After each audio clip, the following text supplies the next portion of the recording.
IGN reacts to Modern Warfare at E3. Oh, it's E3 when they review gameplay. Okay, let me Google that. E3 IGN Modern Warfare review. Hold on. Okay. Which one is it? I actually can't find it. I truly can't find it. I don't know which one it is. There's so many fucking videos.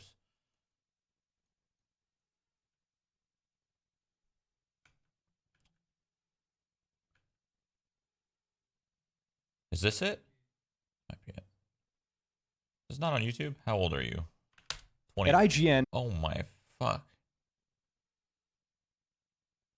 At IGN, we're a bunch of different people with a bunch of different preferences, thoughts. We're individuals. At least personally, I feel like I don't necessarily want to play 15 to 20 hours of what I was just shown. It's very jarring, Yes. and I found myself feeling extremely uncomfortable during the demo. If they get it right, it's going to be one of the most memorable and probably best Call of Duties ever in this annual long-running series. I hope the game isn't 10 hours of that sort of feel, because that would be very intense and ultimately not very fun. It is extremely visceral, it is extremely unsettling, but in spite of all of that, or maybe because of that, I mean, it's my game of the show.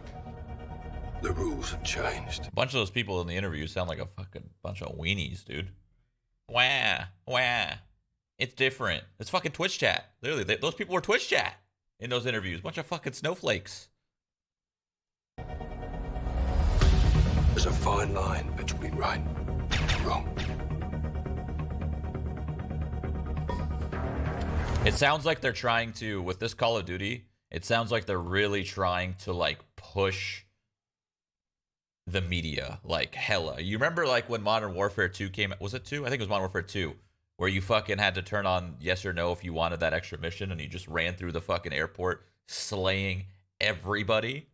I have a feeling this is what they're trying to do again, and they're trying to be kind of like just barely, almost crossing the line, but not really, because it's a video game. I have a feeling that's what they're trying to do again, and people are a bunch of fucking snowflakes. But let's see. Let's watch this video. I don't know if there's any gameplay, but let's keep watching.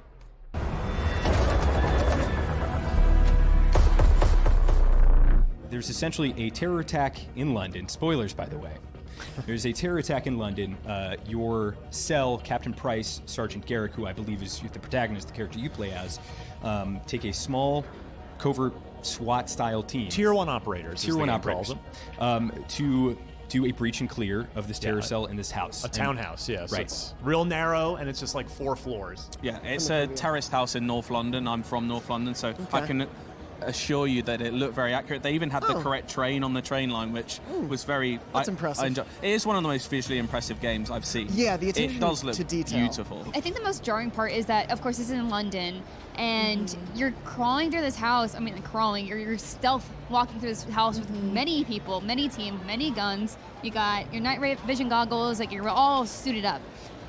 But you're going into a civilian house, essentially. And granted, they are terrorists, but it's still weird. On a technical level, I thought they're doing some really interesting things. Adding in some new mechanics that will make gunplay, will make the game itself a lot more interesting. It reminded me of Mile High Club in the sense that there's, you're weaving your way through. There are a lot of people at very tricky angles. Yeah. There are non-combatants. Yes. And the line between non-combatant and combatant is, every single level is explored to a greater degree. Yes. I think from a provocative sense, you start off, there are female combatants. There are female combatants being used as human shields that then grab a gun and try and shoot you. Whether there are innocents involved or not, you have to kind of make that call as you go through. And you're trying to do it as quietly as possible to not alert everyone else in the house. Yeah, and because everyone has guns. Yeah, everyone in this house has an AK-47 under their bed, it looks like. It looked like they were incorporating some Rainbow Six kind of style things where you can shoot through doors, you can shoot through walls, you can peer around corners. Yeah, you've got the lean mechanic, which is really nice. And enemies have that too. They'll pop their head around, and if you're quick enough, you can nail. It's unfortunate though, because like these mechanics are super interesting.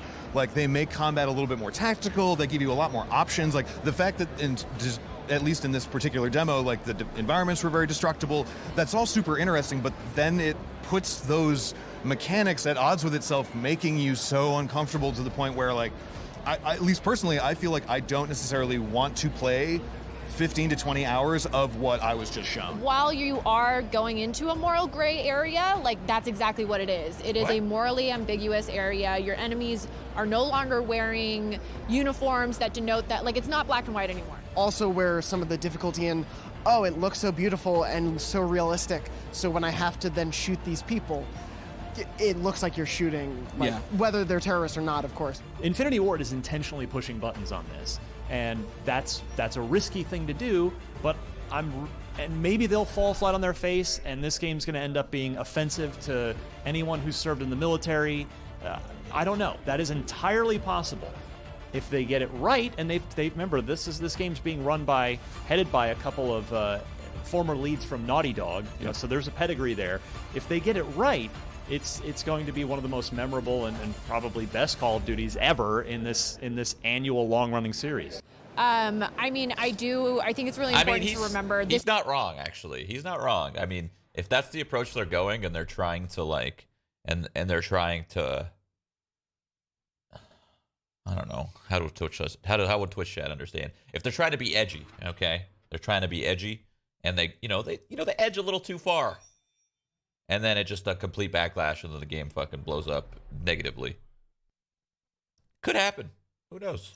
This was a demo. It was taken out of context, but in the context that they showed it to us, I felt uncomfortable, and it felt, I mean, I don't know, it just felt so real, and I know that's what they were going for, but I don't know, you can speak to this, but just like, that these are real life scenarios. Right, and so the whole thing what Infinity Ward is going for is, like, these are instances taken out of the headlines, right? Mm-hmm. And when you approach that, it has to be done with such care.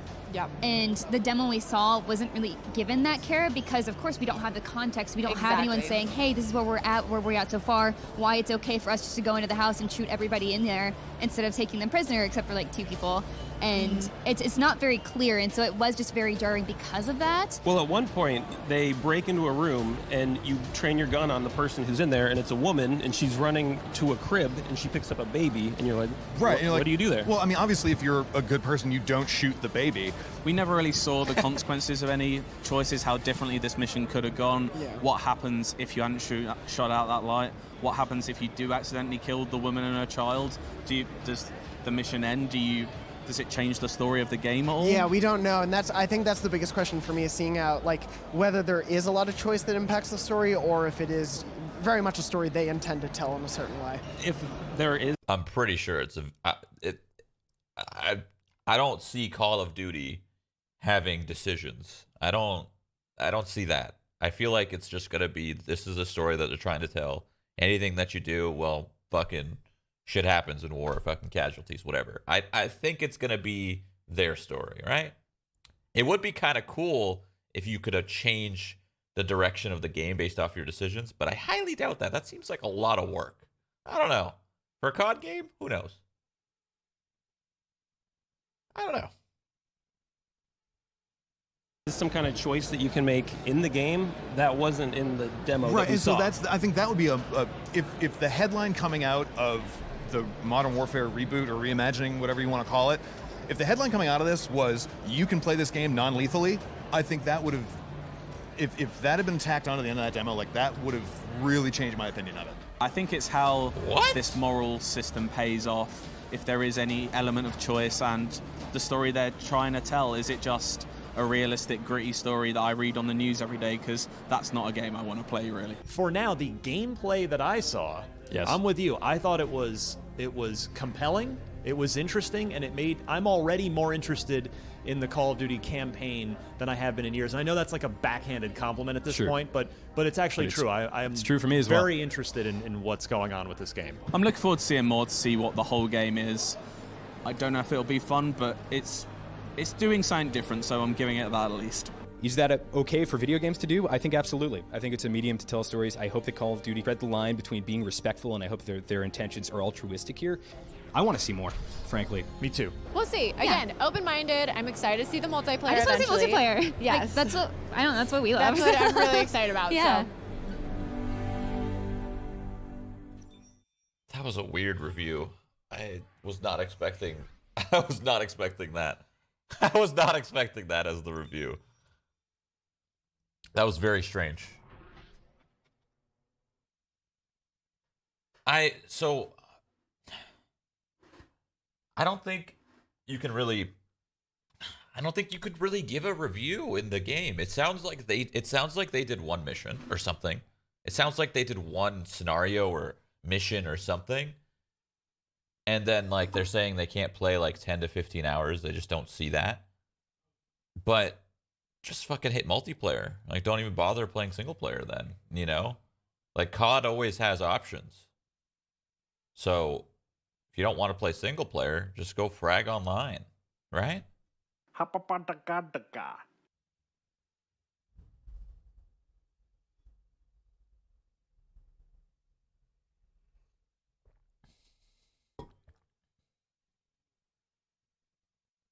Oh, that's a good point. They probably picked the most provocative mission in the campaign. Oh, that's a good point. To make it kind of like super edgy and like, whoa, what the fuck's going on? I'm killing civilians sometimes in the crossfire. I don't know if they're civilians. I don't know if they're terrorists. It's probably, yeah, it's probably something. They probably did choose one of those missions. But either way, COD. When are you playing COD campaigns for 15 hours? To be honest with you, you're playing for like COD campaign lasts like 6 hours, right? COD campaigns are always great. They're fantastic. They're like 6 hours long. They're great. They're also coming out with they're doing their Spec Ops, or what's it called? Is it called Spec Ops? What they introduced in, what was that, Modern Warfare 2? That was fun. I loved Spec Ops. That shit was fucking fun in Modern Warfare 2.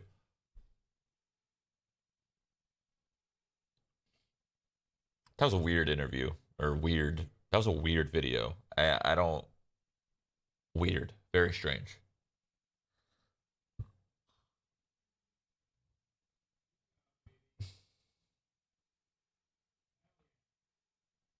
Shroud, nobody even plays the campaign anyways? That's not true. That's not true. I mean, think about how much backlash Black Ops 4 got. They got a lot of backlash for not having a campaign.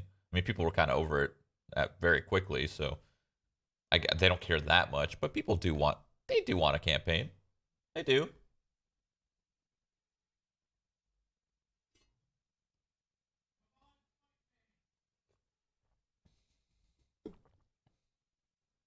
For the most part, COD campaigns they're fun. They're just really short. You can bang them out real quick in like fucking 4 to 6 hours, and then you're done. You could say you did it, and most of the time it's a lot of fun. They're short and sweet. Exactly, they are. They're fun.